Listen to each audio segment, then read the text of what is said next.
8X అనేది కూడా మీకు పర్లేదు, బాగానే పోతుంది speed. So no problem. 8X ఇక్కడ ముసలోళ్ళు చాలా ఎక్కువ ఉంటారు.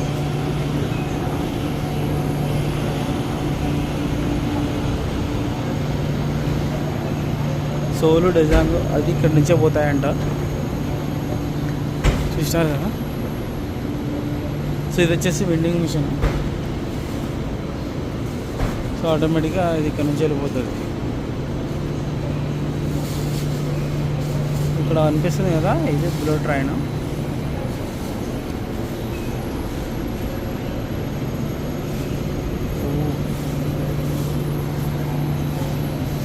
ఇది కార్ 7 చూపిస్తాను, ఒక్క 2 నిమిషాలు అయితే చూపిస్తాను బుల్లెట్ ట్రైన్ ఎట్లా ఉంటుందని.